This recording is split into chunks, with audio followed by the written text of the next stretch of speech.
right now because I feel like there's only one party that really talks much about policy right now. So it's hard to like compare, what could a world look like otherwise if policy debate was more what we did when it came to the economy.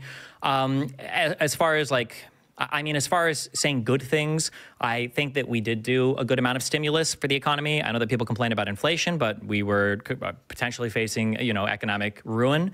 And I know that we are outperforming, the G7, I think the entire OECD when it comes to inflation in our economy. So despite how much of a problem people think inflation is, we're doing better than every other country. So I think the spending there was good. I think that allocating money for things like infrastructure, I'm glad that that got passed. That's like a political and economic thing. As far as trying to take care of citizens that might have children, so things like the child tax credit. All right, lots to unpack here. The thing I love about Destiny is he'll rattle off, 4 or 5 valid points. This isn't Gish Gallop. This is substantive dialogue. But I think there's something we can explore here. So let's start off with the whole idea of stimulus. This basically goes back to the Keynesian idea that a recession is a failure of aggregate demand, that when the market or people aren't spending enough money, the government's got to step in and spend to get things running. So, two problems here. Well, one, the COVID recession, you want to call it that, that's not a business cycle recession because what happened was the government shut down the economy. Okay, that's not part of a cycle. That's got a very clear cause. It's like if you have a war, okay, yeah, that's really bad for the economy, but that's not part of the business cycle. It's not a cycle. It's like a one-off event. And I guess you could argue that with the development of shock theory, economists are moving away from the whole idea of a business cycle in the first place. And really, the Austrian theory of a business cycle um, claims it's not really a cycle either, right? But it's the consequence of credit inflation. But more importantly, this whole concept of aggregate demand is just nonsense. And absolutely no, the government should not be trying to stimulate the economy. That's not how things work, or that's not good for the economy. Basically, government spending is always bad for the economy because you're taking money away from wealth creators for the economic class and you're transferring it to the political class.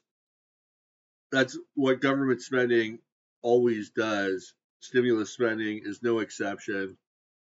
So this hurts the economy because economic growth comes from the economic class having money and reinvesting it in the economy, not from resources being redirected so that the political class can enjoy a higher standard of consumption. The economy doesn't need to be stimulated. Stimulus spending doesn't work. There's no magic multiplier effect. That's not how money in the economy works. Like they have this idea that there's the velocity of money and you get spending and then that sort of picks up and everybody's spending and the wheels are spinning and it's all starting to work, and it's just complete and utter nonsense. And a lot of the misunderstanding about this, I think, stems from the Great Depression, because during the Great Depression you did have the problem where goods weren't being sold and people weren't being employed, and yet you could look at this and it would be reasonable to conclude there's not enough spending, there's a failure of aggregate demand. But actually what was happening was that prices were kept artificially high, that wages were kept artificially high. That's why they weren't selling. That's why goods weren't selling. That's why you had unemployment, was because prices were pushed above the market equilibrium rate.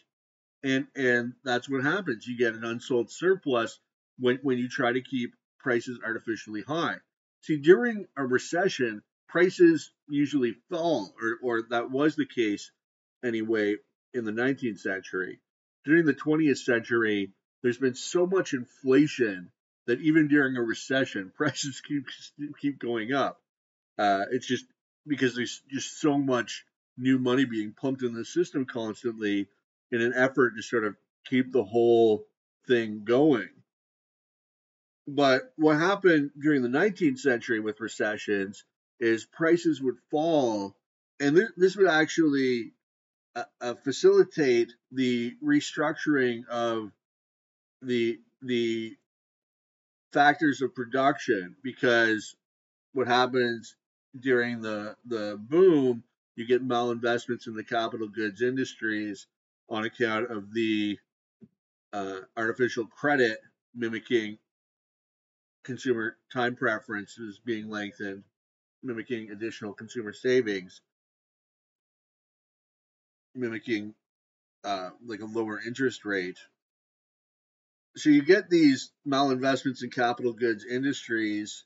You get too many people working there, too many factors of production being deployed towards the production of higher order goods that there is no demand for.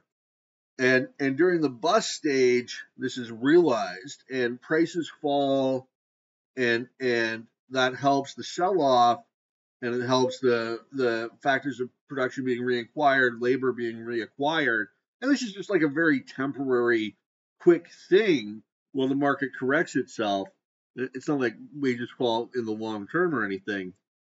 But then if the government steps in and says, no, that can't happen, well, then you don't clear out the malinvestment. It's still there, and the problem's lingering, and they're sort of delaying the fix. Eventually it gets through anyway. The market finds a way.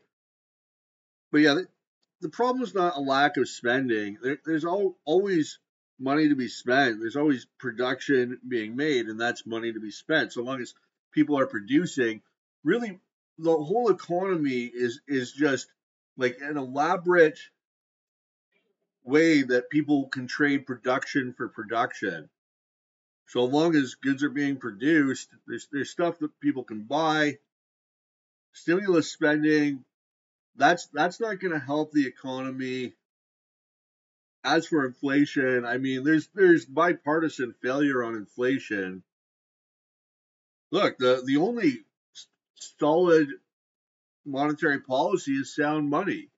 A gold standard, a Bitcoin standard, commodity money, competing currencies, whichever way you want to do it, you've got to keep the money supply stable.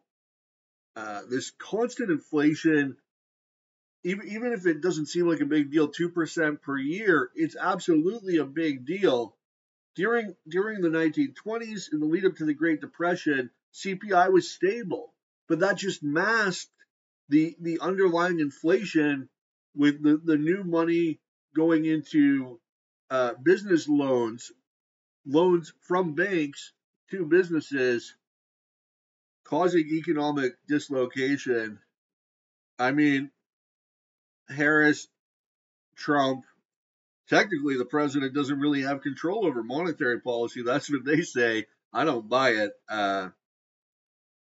He appoints the Fed chair. I mean, this whole like the DOJ is impartial, the Fed's impartial or independent. I mean, I think it's a bunch of hooey.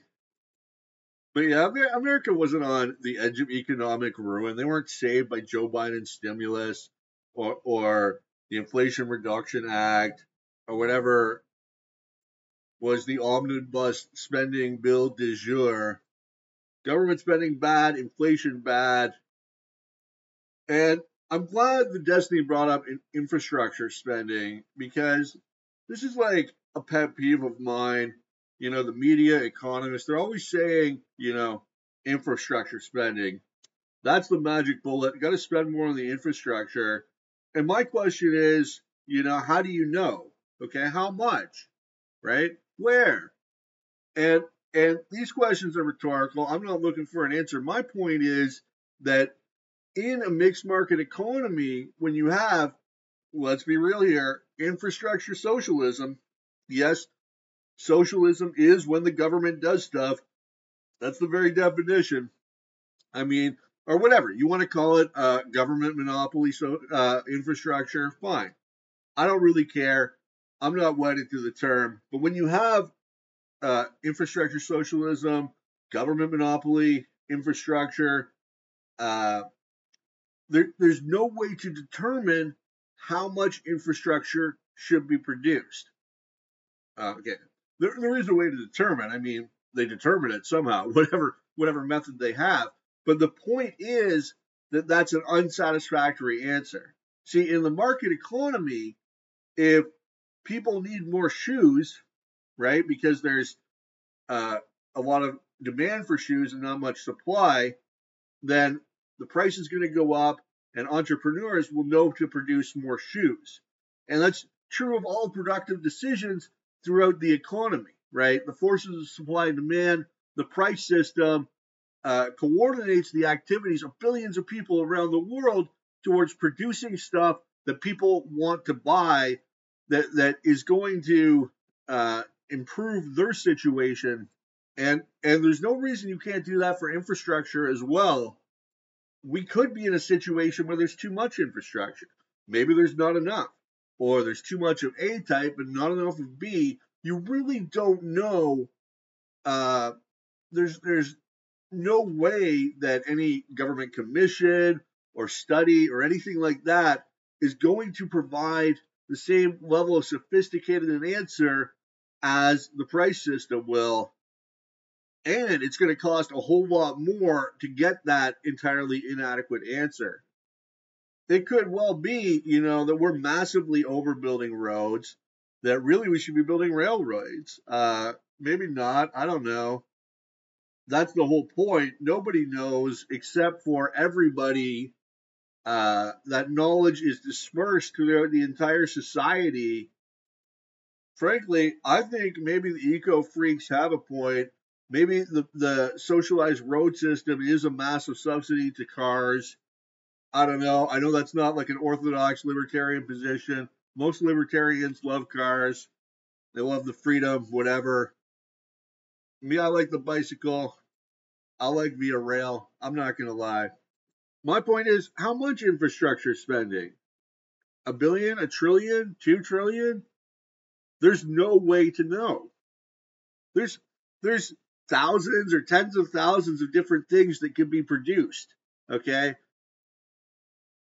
means are scarce. You can't do everything. Should we build more factories, more schools, more hospitals? What?